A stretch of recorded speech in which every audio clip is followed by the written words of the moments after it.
100% असंच आहे. कारण ही जी चेन आहे पालिका अधिकारीपासून रजिस्ट्रेशन ऑफिसपासून, माझं तर म्हणणं आहे बँकांच्या काही अधिकारी पण याच्यात सामील असू शकतात. कारण सर्च रिपोर्ट असल्याशिवाय या गोष्टी होत नाहीत.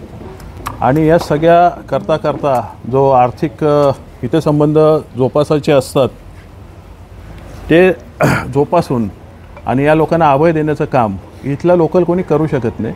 ते ठाणेवालेच करतात. हा माझा स्पष्ट आरोप आहे. त्यात बोललो की तुम्ही एखाद्या सेलिब्रिटीवर काय प्रसंग आला जायला पाहिजे, नाही जायला पाहिजे असं नाही. ते शेवटी आपल्या देशाची शान आहेत, जायला पाहिजे.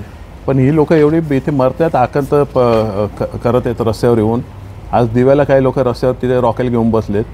पालकमंत्री आहेत ना, त्यामुळे काय गंगेत कधी जा डुबकी मारली पाप धुतले जातात. इथे पुण्य मिळेल ते जास्त मिळेल असं माझं म्हणणं आहे. त्यामुळे इथं पालकमंत्री आहेत, नगरविकास खातं त्यांचं आहे, त्याने येऊन जायला पाहिजे. मुलगा आहे ते खासदार आहे. माझं म्हणणं तो दीपेश म्हात्रेंच्या बद्दल आहे की दीपेश म्हात्रे 6 महिन्यापूर्वी उभाटा गटात आलेले आहेत, चांगलं काम करतात, लोकांच्या पाठीशी उभी आहेत.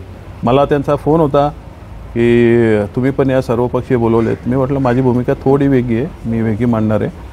माझं त्यांना विनंती आहे की अजून 6 महिन्यात तुम्ही परत घरवापसी करणार नसाल तर ही तुमच्याकडे अख्खी चेन आहे. त्यांना अख्खा माहिती आहे कोण कसा पैसा जमा करतो, कोण काय आहे. त्यांनी प्रामाणिकपणे ते लोकांपुढे सांगावे. दीपेश म्हात्रेच्या पुढे मी नाही उभं राहिलो तर फुकट नाही. एक तर हा अख्खा नेक्सस आहे, ही अख्खी चेन आहे. पोलीस पण याच्यात सामील आहेत. कधी कधी पोलिसांवर दबाव आणला जातो, एक काम फुकट कर, परंतु 10 कामात ते पण सहभागी असतात. ही बांधकामं जी आहेत ही काय एका रात्रीत वर येत नाहीत. वॉर्ड ऑफिसर सर्वात मोठा जिम्मेदार असतो याच्यात, सर्वांना सर्व माहिती असतं. त्यामुळे हे पुरी एक चेन आहे आणि ही चेन तोडत नाही तोपर्यंत इथे काय होणार नाही. आणि जोपर्यंत यांचा आका जो ठाण्यात बसलेला आहे तो याच्यावर काही डिसिजन घेत नाही, आता तरी बस करूया या अनुषंगाने जर वाटचाल केली तर लोकांनी दिलासा मिळेल. आरक्षणासाठी आम्ही त्यांच्या पाठीशी उभे आहोत. परंतु मी बोललो ना, मराठा आरक्षणमध्ये कसे सगळे बोलतात की मराठा आरक्षण मिळालंच पाहिजे. कसं? आमच्या पुढे ह्या बाबतीत तसाच प्रश्न आहे, यांना दिलासा देणार कसं? त्यांना काय आर्थिक मदत असेल, लिगल ओपिनियन कोणाकडनं घ्यायचं असेल, त्याच्यासाठी काय असेल ते आम्ही निश्चित देऊ. त्यांना माणुसकीच्या नात्याने त्यांना ती मदत करू. परंतु सरकार आमचं नाही आहे. आणि यासोबत एक गोष्ट लक्षात घ्या, मी ही जी पत्रकार परिषद घेतली किंवा तुमच्यासमोर यासाठी आलो की ही काही हजार लोक आहेत आणि जी लाखो लोक आहेत डोंबिवलीतली, त्यांचा अधिकारी इथल्या मैदानांच्या आरक्षणावर, इथल्या शाळांच्या आरक्षणावर त्यांचाही हक्क मारला जातो ना. त्यांच्याबद्दल पण कुठेतरी बाजू घ्यायला पाहिजे ना. गुन्हातच माझं उत्तर आहे. हे सगळे शिंदे गटात नव्हते पूर्वी.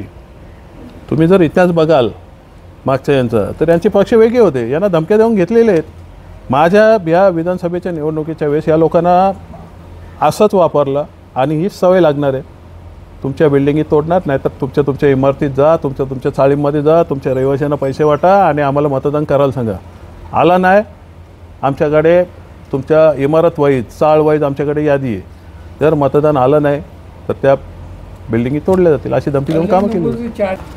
4 आमदारांचं मला माहीत नाही, आमच्या आमदारांचं मला माहिती आहे की त्यांच्या दत्तनगरमध्येच एक बिल्डिंग 2दा तोडली. ती त्यांच्या ऑफिससमोर उभी पण राहिली. त्यामुळे कोणाची काय मेंटॅलिटी आहे ती त्याच्यातनं दिसते.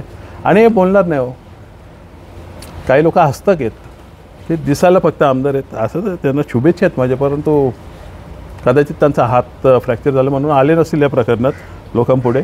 येतील पण भूमिका काय मांडतील? स्वतःच्या वॉर्डातल्या इमारती कशा उभ्या राहिल्या हे कोणी बघत नाही. त्यामुळे हे सगळे चट्टेबट्टे एकाच थाळीतले आहेत. त्यामुळे कोणी काय करणार नाही. एक धक्कादायक बाब मला समजली की या 65 बिल्डिंगमधलंच एका इमारतीचं रजिस्ट्रेशन आता नुकतेच झालेलं आहे. तेव्हा एवढे निगरगट्ट झालेले आहेत ही लोक. कोणावर काय वाचक नाही. आहे ना आम्हाला वाचवणारा, करा बिंदास. आज तुम्ही या रहिवाशांना ठाणा आणि मुंबईत बोलून घेता, त्याच्याकडे यायला पाहिजे ना. याने येतील कुठल्या तोंडाने? सांगतील काय? नगरविकास खातं पण यांचे सगळं. मुख्यमंत्री असताना एकनाथ शिंदे बोलले होते की एकही यापुढे अनधिकृत बांधकाम होणार नाही. दिव्यात बघा तुमचेच नगरसेवक पार्टनर आहेत अनधिकृत बांधकामामध्ये. असली लोक रस्त्यावर आहेत. साहेबांना नाही भेटणार आहे कारण त्यांच्याकडनं होप्स पण आहेत.